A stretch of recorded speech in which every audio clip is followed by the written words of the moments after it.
महंत नरेंद्र गिरी की मौत की गूंज यूपी से लेकर महाराष्ट्र तक सुनाई दे रही है। शिवसेना ने कहा है कि ये पता चलना चाहिए कि महंत नरेंद्र गिरी की मौत कैसे हुई।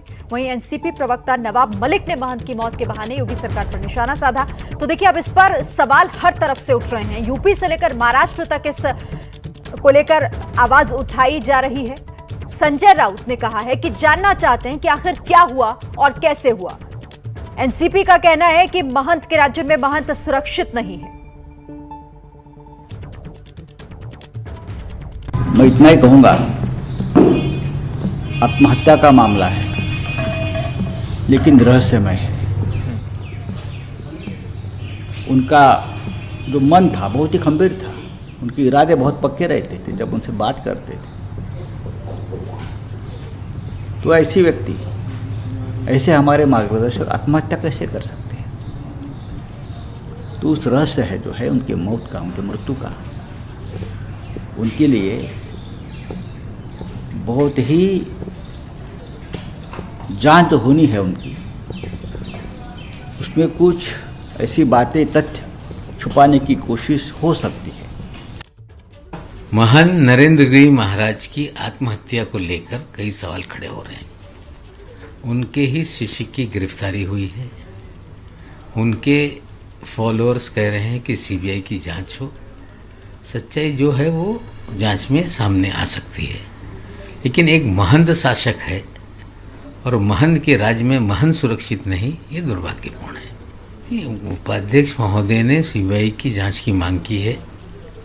इसका मतलब है कि योगी जी के प्रशासन पे उनको स्वयं भरोसा नहीं। योगी जी भी एक मठ के मठाधीश हैं और उनके राज्य में महंतों की हत्या हो और शंका पैदा की जाए, हमें लगता है इससे दुर्भाग्यपूर्ण चीजें हो नहीं सकती। तो इसके बाद अब देखिए, सियासी दलों की तरफ से भी एक ही आवाज उठ रही कि आखिर हुआ क्या, ये हत्या है या फिर आत्महत्या, इसकी जांच होनी चाहिए। और इसी को लेकर अब चलिए अपडेट का रुख कर लेते हैं। हमारे साथ रणवीर मेरे साथ जुड़े हुए हैं ज्यादा जानकारी के साथ। रणवीर, अब भले यूपी सरकार कह रही हो कि मामला गंभीर है, गंभीरता से ले रहे हैं, जो भी संभव होगा इसमें जांच होगी और दोषियों को कार्रवाई उनके खिलाफ की जाएगी। अभी क्या और ताजा जानकारी है हमारे पास? देखिए, उप मुख्यमंत्री केशव प्रसाद मौर्य यहाँ पहुंचे, उनके साथ कानून मंत्री ब्रजेश पाठक यहाँ पहुंचे थे और ये जो भीड़ है ये उसी की भीड़ है। और जब उप मुख्यमंत्री और कानून मंत्री से हमने सवाल पूछा तो उप मुख्यमंत्री केशव प्रसाद मौर्य ने कहा कि जो भी ज़रूरी होगा, जो भी जांच करानी होगी वो कराएंगे। लेकिन ब्रजेश पाठक जो कानून मंत्री हैं, उन्होंने खुलकर कहा कि ज़रूरत हुई तो सीबीआई की जांच भी कराएंगे, क्योंकि ये बहुत बड़ा और बहुत गंभीर मामला है। और फिलहाल उप मुख्यमंत्री और कानून मंत्री मिलकर यहाँ जा चुके हैं। स्थानीय सांसद वगैरह बैठे हुए हैं और इस बीच में पुलिस अपनी तफ्तीश कर रही है।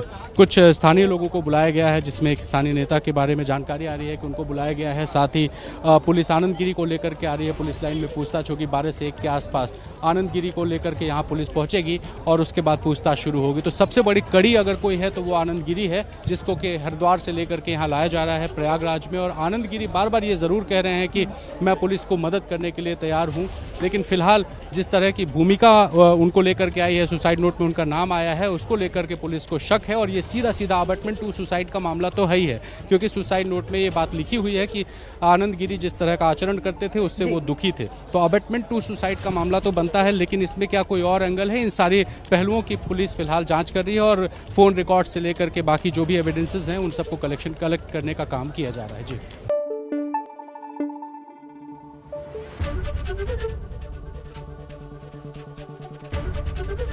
एबीपी न्यूज आपको रखे आगे।